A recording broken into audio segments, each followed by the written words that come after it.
What's going on, everybody? Welcome back to Hiddenhightsfarm vlog. My name is Kevin, and I got a little explaining to do. So a couple videos back when I was doing the part 2 of the dove hunt and explaining about the whole game warden thing, a lot of my awesome subscribers, which are super hard to sneak past things past, man, you guys see everything. So a lot of you guys seen the dead tree in the background and like, hey, did I miss a video? There's a dead tree laying next to your house. And well, yeah, so I try to post a video every 2 days, and I'm usually a few days. I try to keep a few videos cached where if something happens and I can't record a video, you know, in a couple days or whatever because of my work or whatever reason, I try to, you know, keep a few to post a few days ahead.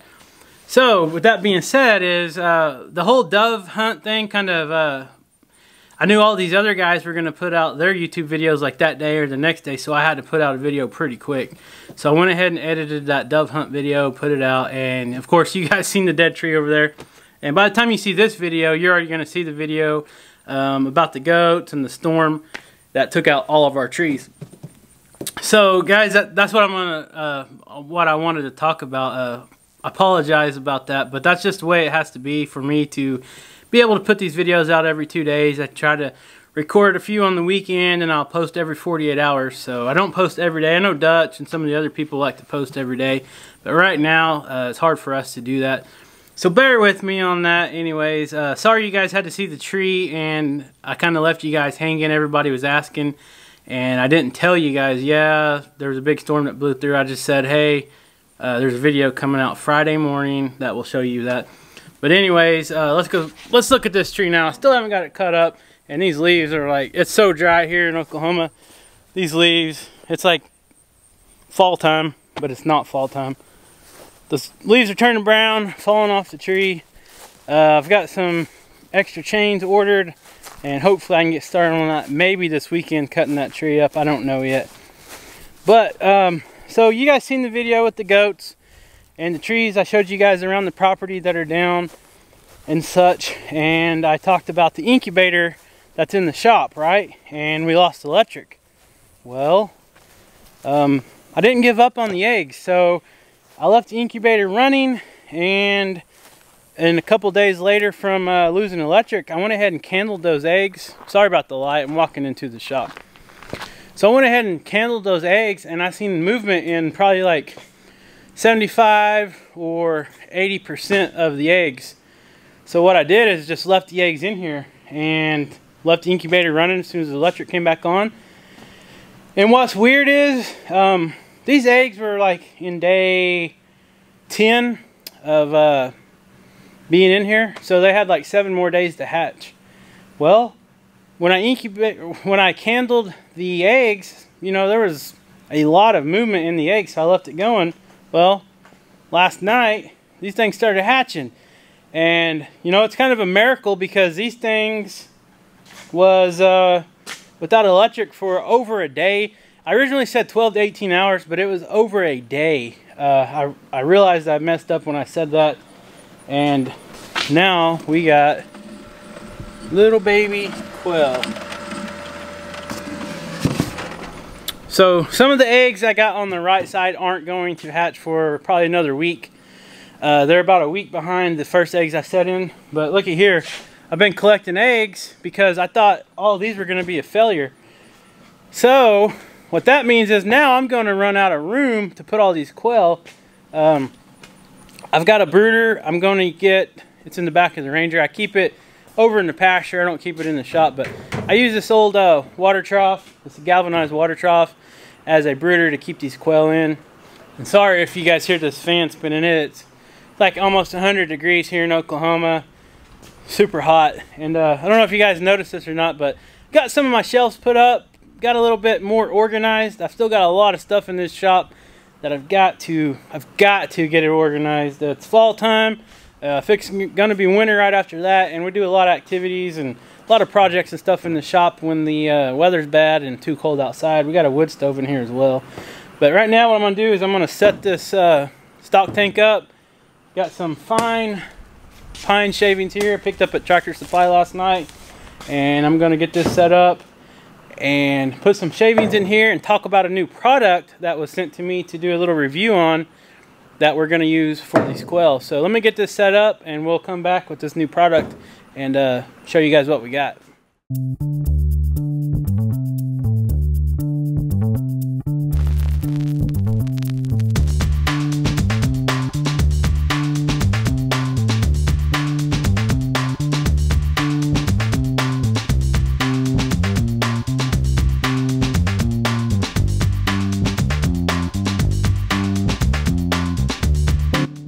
Okay, so we got our pine shavings in here, and I don't put a lot in there. I just kind of put enough in there to cover the bottom. You don't want to put a ton in there, especially with these little baby quail, because they'll kind of get buried in it when they're just little bitty newborns. But what we're going to talk about today is this is a EcoGlow Safety 1200 made by Brinsea. This is a British company. This is new. I've never seen this, and I got to looking online for alternatives to using a heat bulb, you know, a heat lamp bulb or whatever you guys want to call them. A lot of them are 150, 200, and 400 watt bulbs. And if you guys know anything about that, a lot of barn fires and just all kinds of fires start from these heat lamps. I got one somewhere. Let me get over here. Let me go grab one and I'll show you guys what I'm talking about. Alright guys, so this is the one I usually use when we have newborn chicks and we try to raise them here in the shop. This is a 200 watt bulb in here, and it's just a heat lamp bulb with this metal shroud here, and it just kind of directs the heat down. Super hot. If it falls on hay or any kind of combustible like paper, hay, straw, anything like that, it will catch on fire, and a lot of times it burns barns down and stuff like that. So anyways, we're going to look at using a safer way to provide heat for these baby chicks, these baby quail. And the way this works is, the concept behind it seems really awesome. And I reached out to this company and they were willing to send me this one here. This is their 1200 model, EcoGlow. And it says it's good for 35 baby chicken babies. So, quail are quite a bit smaller than the baby chicks, so you can probably put I'm gonna say 50 quail under here. And the way this works is this device here has a heating element in it, and the heat transfers to the bottom here, and this whole black thing produces heat.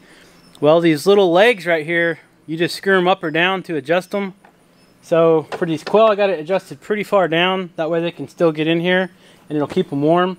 And this thing, what's awesome about this as well is, this is going to save us a little more money, to where we're saving money on raising these quail even more, because we're not going to be using all the electricity that we would be using if we used a traditional heat lamp.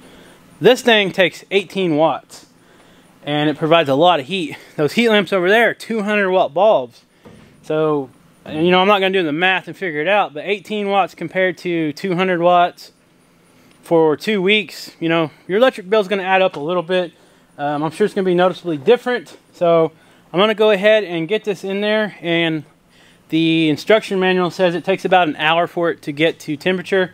But like I said, it's like 95 degrees right now, and even in this shop, I had it closed up all day, and it's super hot. I got that fan on, so it's probably close to 100 in here right now. So typically, they don't, you know, really, they don't even need the heat right now. But overnight, it drops down into like the 60s and low 70s and all that. So we're going to go ahead and plug it in, let it get heated up, and put these baby quail in there and see what they do.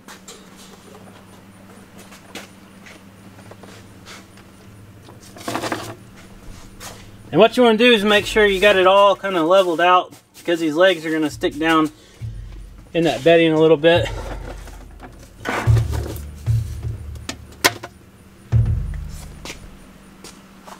That should be enough room for them to get in there.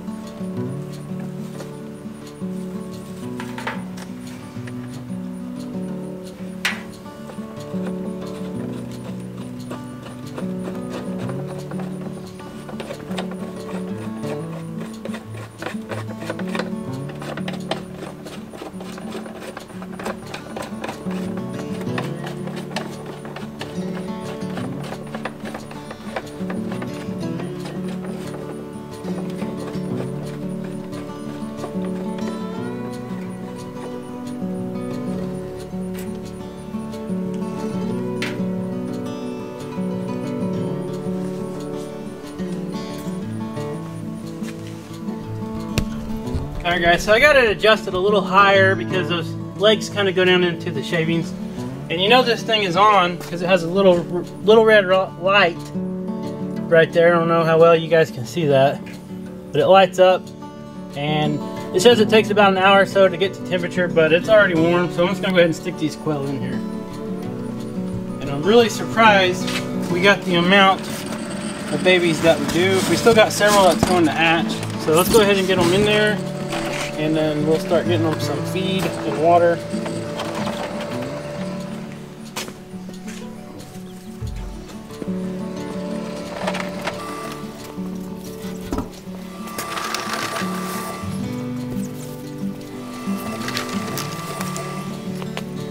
Little bitty guys. That's 8,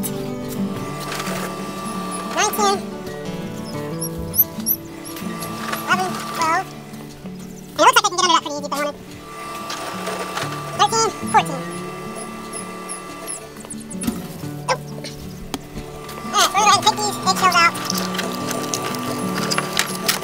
And throw these in the trash.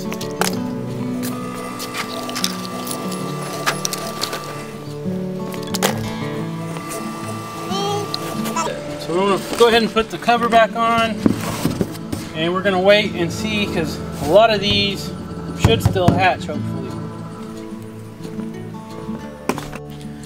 Okay, so I went ahead and got 2 of their little waters filled up, and we're going to stick these in there. We're going to kind of spread them out just a little bit, and once we get these in there, what you want to do with your babies is you want to kind of dip their little beaks in there, just so they know. And you don't really have to do all of them, but you know, if you do one, it'll kind of teach them, and hopefully what will happen is the ones that get the drink of water will kind of know, and then the others will learn off of these. And if you guys noticed, I put this heating element over on one side. The reason is, if that gets too hot in there and produces too much heat, they can still come over here and be cool. So you want to keep your water, right now I'm going to keep it about halfway. I don't think they're going to get too cold, but you guys can see they're going right under that little heating element, so that's probably perfect height. And I'm going to go ahead and get their feed, and then try to catch some more of these and dip their little beaks in there so they know where the water is. If you're new to quail, you guys want to get the highest percent protein feed starter that you can get. It'll just help them out a lot. Locally, all we can get here close to where I live is 24%. About 30 minutes away at Stillwater Milling I can get to 28%, but all I got here at the local Tractor Supply is 24%, which is still good. It's a higher protein, so they'll do fine. I've raised them on much less, but this will just help them grow faster. Alright, let's get some feed for them.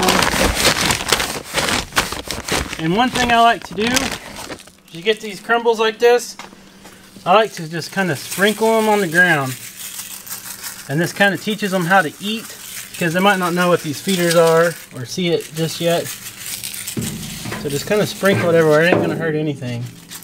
They'll start kind of pecking at it here and there. There we go.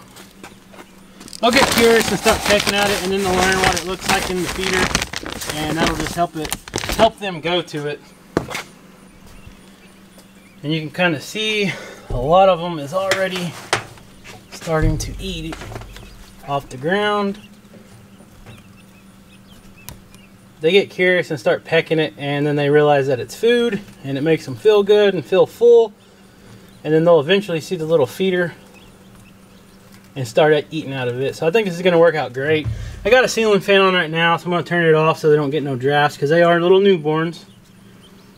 But anyways, I think this is going to work out good. Hopefully we get a lot more hatched. Yeah, you can see these guys are already just looking for food. These quail are tough, and they grow so fast. This little guy here has already found the water. That's a good sign. And what's good about this is that usually these other little chicks will see that, and they'll come over and say, "Hey, what are you doing over there?" And they'll start mimicking him, say, "Hey, there's water." And it's just a natural instinct. Once they find it, they know. Like all these guys are already starting to eat. It's crazy, and they just hatched. And here in 6 weeks, they're going to be laying eggs, and they'll be butcher size if we want to butcher them.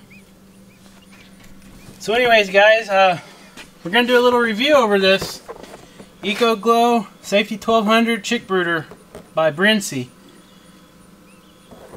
I think it's going to work out great. I plugged it in last night in the house.